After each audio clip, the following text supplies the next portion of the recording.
Welcome to Livable Legacies. And today I have a question for you. And the question is, should we be paying children to perform household chores? When they take the trash out, when they clean the dishes in the sink, when they make their beds and pick up clothes after themselves, do we pay them? Are we encouraging them to be responsible? Or are we fostering something else entirely unbeknownst to us? Or what are we doing essentially? So welcome to Livable Legacies, and let's get started.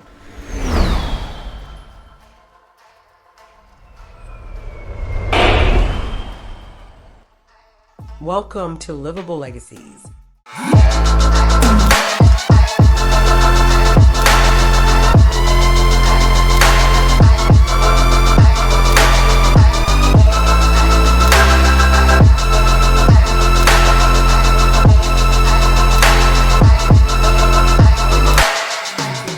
And let's get started.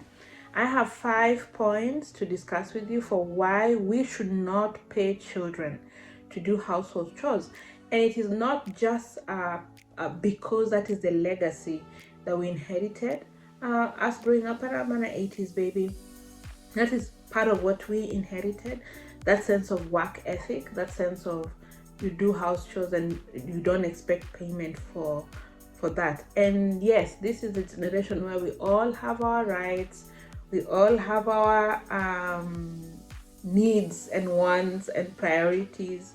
But in a family setting, how do we handle this, and what is the implication of the little things that we do with our children in our household that would have a long-term effect on the livable legacies that we are looking to build?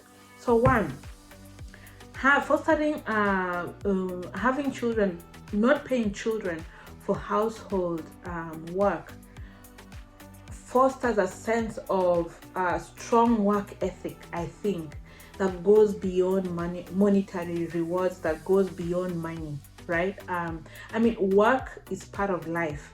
When you go outside, you have to go to work to do other things. You have to apply yourself. You have to put yourself out there. There are things you have to do, whether it's community service or not, or you are being like, you have to apply yourself to something, right? So, and that part of applying oneself is part of building work ethic. Now, the work ethic is critical, first of all, for us to build in our children, but building work ethic that is beyond monetary value, I think that is the juice of it. That's where the source of it is, right? Because what are we doing? We are teaching children responsibility without equal financial reward on one hand, and we are teaching responsibility. We're teaching children how to be resilient and how to take ownership of something and how to be disciplined in ways that have nothing to do with money, right? And not only does it do that, it builds in the children, I think, based on our experience how I was raised, right? It builds in the children a sense of strong work ethic that has no monetary. This is what we do. This is part of life. And to go, and it helps children rise above. This is something I would do not for money. What else is out there that I will do that has to do with money? So it raises the bar when it comes to work ethic, right? So that's one. The second thing that I think is critical in why we should not pay children for housework is to give them a sense of contribution towards a bigger goal and not so much a compensation. So it's contribution over compensation. Having your contribution in a group project or in an environment fosters a sense of cooperation, right? Help the children build a sense of working together well with others. Fosters a sense of belonging. This is my part. In my household, there are different chores. My youngest job is to organize shoes in the shoe rack. Okay, that is her job. If you walk in the doorway in the mudroom, the shoes are all over or mixed up, everybody's shoes is mixed up, she will cause chaos. This is my job. Why don't you guys take responsibility? Why are you making me do this over and over again? I have said over and over again, you should when you take off your shoes, put them in your shelf, blah, blah, blah. But if shoes are not in the respective shelves, it is her job constantly to organize shoes, right? She comes up with measures to instill a sense of a responsibility in all of us, and she's 8, in how to make us all put our shoes where the shoes should be. That's one. Both of them know how to make their beds when they wake. First thing you do when you wake up and is to make their beds. And then my oldest, her job is to do dishes. Dinner dishes is all on her, and she knows this. That's part of what her job is. So now it's just natural, okay? A part of her contribution in making the house well organized and everything where it's supposed to be, and well, and part of keeping the household machine running, okay? So that's their sense of contribution. And you'll hear them talk to their friends. In my house, I do this. I do get paid. No, I don't get paid, but I wish I got paid. But and you hear that conversation going on. So, but the sense that it has in my children, and I think in all of us when we were growing up, is we are all better together because I did my part and you did your part and you did your part and the other person did their part. My husband's job is to blow all the leaves in the backyard and all of the leaves. Yeah, so that's his part of contribution. His other part of the contribution, he takes out the trash and takes it to the dump. That's part of his. Part of mine is, I'll make dinner sometimes I'll do the dishes depending on what time of the day. So everybody has a role in making the house run smoothly and keeping the household machine organized, right? So that's true. So but it fosters a sense of contribution, that what they have done, how they have contributed in making the household better, as opposed to, I got paid for this, if tomorrow I'm not getting, that kind of thing. So 2.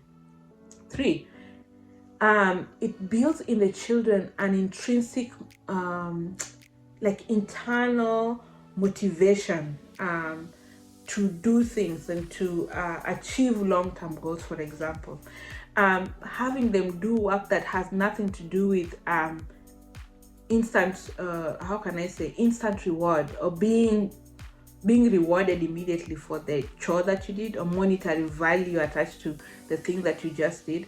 It fosters in them a sense of internal motivation, like they're self-driven. When you wake up, when they come back home, they know if the shoes, and Lex knows if the shoes is not organized, please get the shoes organized. If the dishes in the sink, whose job that is. And when we come back home, everybody grabs on what they need to do before we all settle down to have dinner, or before we all settle down to live somewhere. Everybody knows what they should be doing, right? So it fosters a sense of personal growth for them, particularly because you are motivated to do the thing that you need to be doing, not so much for what it will reward you now, but because it's overall helping our family move forward.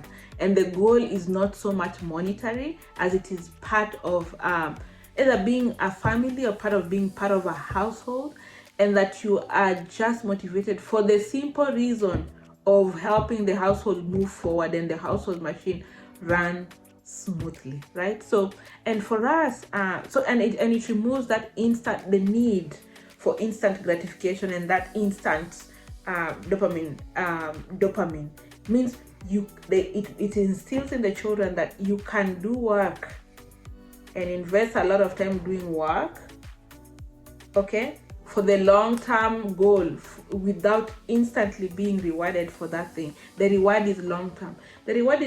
Our house is well maintained. Yes, that's the long-term goal. Okay, and it has got nothing to do with what? With money. Okay.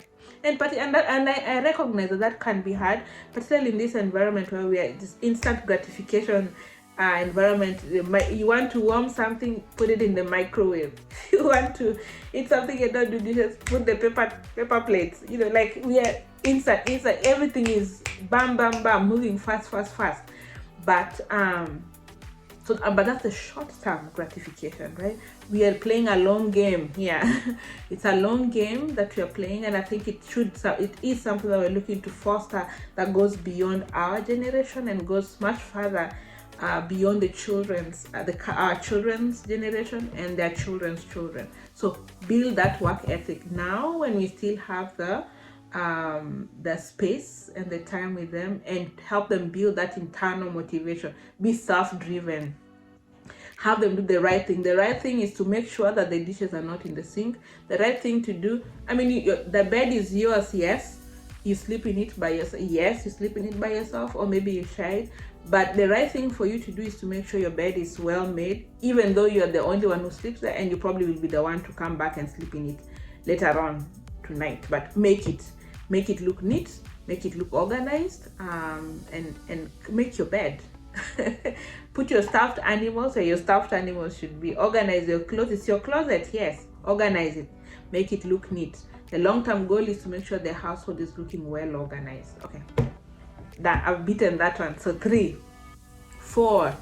I think when we don't pay children for housework, we are avoiding a certain mindset. That there's a lot of money-centric mindset, I think, that is currently running, and I think everything is not about money.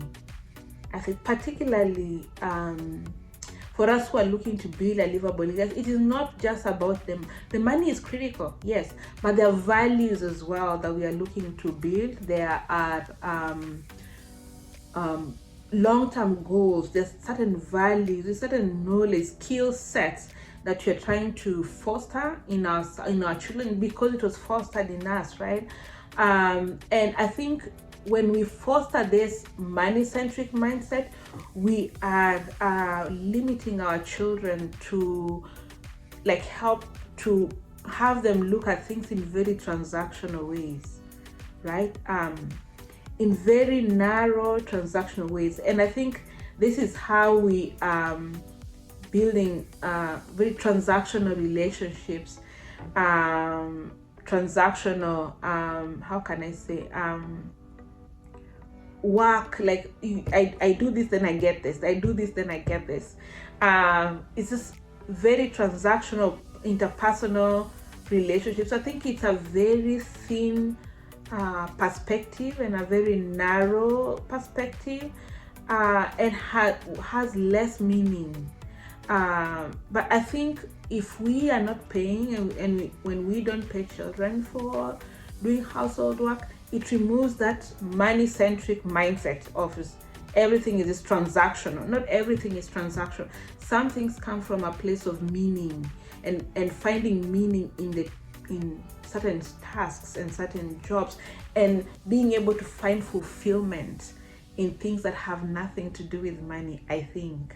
And tell me if I'm wrong, but I think it helps the children find meaning in things that have nothing to do with meaning, if things that have no price tag, right? And it helps them find fulfillment in seeing the dishes sparkling clean in the sink. You feel good about yourself, you did that, and that was your contribution to the house. It just helps build that finding meaning, a mindset that finds meaning and gratitude. For example, and I used to have this argument with my children some years back, before we began to force this and make this be the thing, is what do I get for doing the dishes? No, what you get is feeling when you're standing in front of your friends and they're, oh, I couldn't do this, I couldn't. How does that make you feel about yourself? What kind of mindset has it built to help them over the last 3 years, to help them have that mindset of not everything is transactional, and be able to find meaning. And one of the things I used to tell my children is, I think you are very lucky. The reason why you should do the dishes is we were raised in homes that not every day had running water. As part of you having gratitude in just finding simple things like having running water in the tap, and you can switch it. In fact, you can switch it to be hot and you can switch it to be cold. I mean, that is not a small thing. One of the ways you can be grateful and show gratitude for that is using it, and use it to clean the dishes and make the sink clean, right? Part of how you can show gratitude in having a room for yourself and your own closet and your own things is just keep it organized. That kind of mindset is finding meaning and gratitude and a fulfillment in the little things that have no price tag whatsoever. So that's for and particularly for us who are looking to build livable legacies, it fosters in children. And there are some things that, yes, you will require money to get. There are rooms and tables that it will require you money to be in certain rooms and certain tables, right? And make certain decisions. But there are certain places where money will not get you in there. But finding meaning and having a sense of fulfillment is what, and having that personal feeling, that sense of personal success that has nothing to do with the price tag, will get you in. And that is how you help children build relationships that are not transactional. And I spoke about transactional relationships in some videos, but please check it out. I made a video about transactional relationships versus transformational relationships. This is how we begin to build transformational people and transformational children that don't just look at the monetary value of everything. So that's 4. And I should stop talking. Now, number 5, and lastly, building a family legacy and a livable legacy requires teamwork. Requires it's not just about the money, like I've said. It's about lasting skill set, lasting knowledge, lasting family bonds. Part of their contribution in doing that housework is, we are fostering cooperation. You're helping the children say, okay, I am part of this whole team. I'm part of this whole unit. And it takes my part doing this for me to be able to sustain this household. Well, when it comes to sustaining that intergenerational, you've worked so hard to make sure that they're comfortable, they don't have the problems you had growing. They're softer, their life is softer than yours was. And I think part of them being able to sustain that soft life, and part of them being able to sustain that cushion that you built for them, is them being able to maintain that cushion. But how do they maintain that cushion if they don't know how to work as part of the team and how to sustain that wealth and across the generations? Okay, and part of that then is helping them build that culture of collective mindset. I am part of this unit and this is my contribution, and as a unit, this is ours. I'm not doing this for money. This is ours, and this is my contribution in helping keep the wealth and keep the legacy in the family. But how do you foster that from the time they're little, right? You probably will have a harder time fostering that when they're in their 20s than if you start when they're in their younger formative years, right? There's a saying in Swahili that says, it says samaki mkunje angali mbichi. It means to it's easier to fold a fish when it is still fresh from the ocean or from the lake, before it is cooked. Once it is cooked, then it is stuck in those ways. So before we get stuck, before we have children stuck in their ways, in their transactional relationships, in their lack of work ethic, and please let us begin from when they are little to foster this. And one of the simplest ways we can do is give them housework. They will not break by giving them housework. They're not being tortured. No, they're not being harassed. No, that is part of their contribution to making their household run, and it is teaching them responsibility that has nothing to do with money. That's my take. That's my take. Let me know what you think. Let me know what you do in your household. If you like this content, like and subscribe. Share with somebody who might benefit from it. Let me know what you think. Okay, until next time, be limitless. Bye. Thanks for watching. Don't forget to hit the like button and subscribe so you never miss out on the latest content. I'll catch you in the next one.